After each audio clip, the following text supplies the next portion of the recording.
Hi. I feel like that was a lopsided grin. Hey. Sup? Okay. I'm a loser. Not much to say here. Actually, there's tons to say, but for the sake of not boring you, I'm gonna keep it short. I think it's been kind of a while since I've put up a video. Yesterday, 2 days ago. No, yesterday. Yeah, yesterday. My mom and I drove up to University of Illinois. And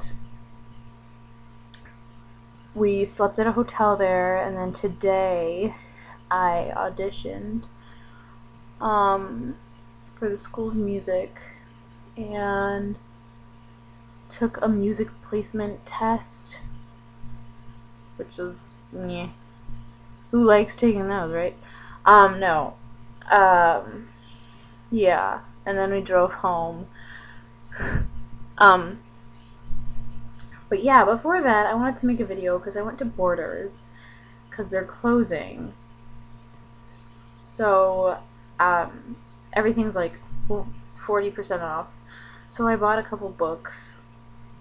And I wanted to show them to you. Okay.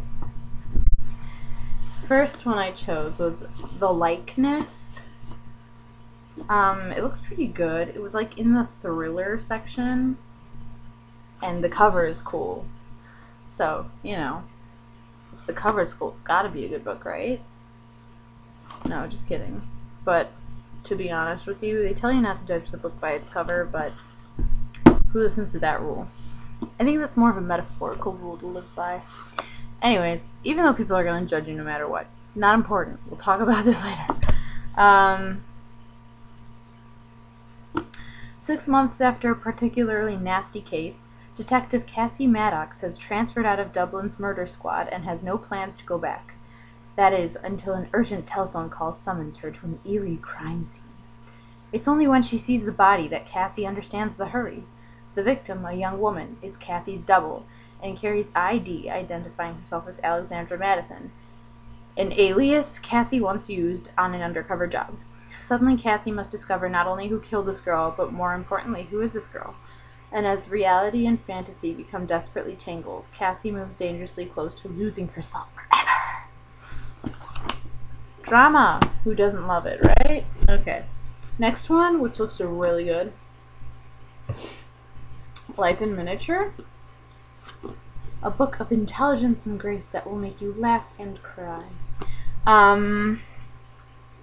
Addie has always known she was different. There's her size, for one thing. Born 3 months premature, Addie is the smallest of her peers.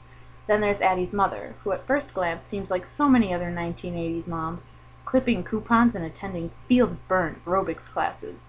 But beneath the surface is something erratic and unpredictable.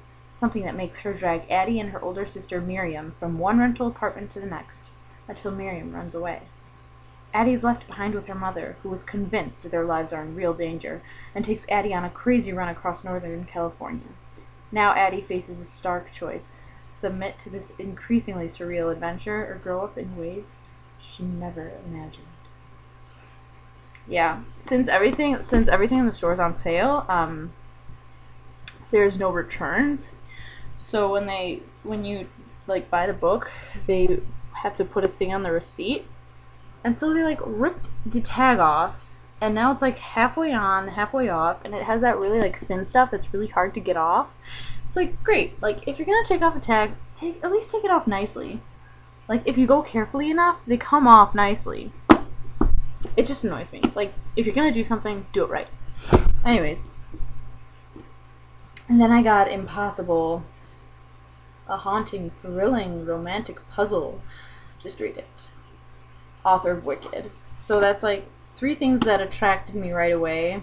Was that it's a puzzle. That quote is from the author of Wicked, which I'm obsessed with currently. And the cover's awesome. Yeah. So it's called Impossible. There's no thing.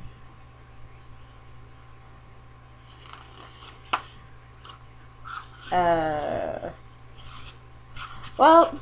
I'll read you like a little excerpt part. A cryptic warning. But then Miranda, with her hands cupped before her, spoke for the first time. True love, she said distinctly. Do you even believe in it? I don't. The trap. Everyone looked at her. What was that, ma'am? Asked the cop. Miranda smiled a strange smile. Her eyes went to Lucy's dress, covered with grass stains and blood, to the pink camellia crushed on Lucy's wrist, and then down to Lucy's dirty red sneakers, which were supposedly suitable for kicking butt. A trap, Miranda said again. Then she sang, Else she'll be a true love of thine. Else she'll be a true love of thine. Scarborough fair. He can talk. Her voice cracked, and now she was speaking again, not singing. Pay attention, she said. I've been trying to tell you. Pay attention to the song. Now it's your turn. You've been warned. I'm supposed to warn you. You're allowed to try to escape. You have to try, in fact. None of us have ever managed it, though. Will you be any different? Will you be any different? Okay, and before this reaches 7 minutes, I'm going to tell you about the last book, just like that. Mostly because it seems like a cheesy girl equivalent of a chick flick, but in book form, and the cover is awesome. When Hannah breaks up with her boyfriend of almost a year, she knows she's supposed to feel something. Liberated, maybe? Sad? Instead, there's only one thing she feels for certain. She's in for a pretty dull winter. Her job in the swimwear department certainly isn't very exciting, but in an instant, everything changes. Hannah finds herself the bearer of a major secret. She was the last person to see 2 teenagers before they died in an accident on the icy lake, and she thinks she could have prevented their deaths. She can't possibly tell her mother or her 2 best friends. She can't tell anyone. Even drawing and painting, always her therapy in the past, aren't the recipe for calm they once were. So when Hannah finds herself drawn to Will, the elusive boy she's noticed around town, the kind of boy who'd quicken any girl's pulse, she doesn't hold back anything. What she learns about him will astonish her, but what she learns about herself, her friendships, her family, her life, will affect her far more. Alright, well, I'm sure you wanted to hear all of that. Now I'm going to go study for my math test, even though I'm freaking exhausted and I look like crap. But that's okay. Well, this is successfully turned into an 8-minute video, one that I intended to only be like 2 minutes, but whatever. Okay, I'll talk to you later. Bye.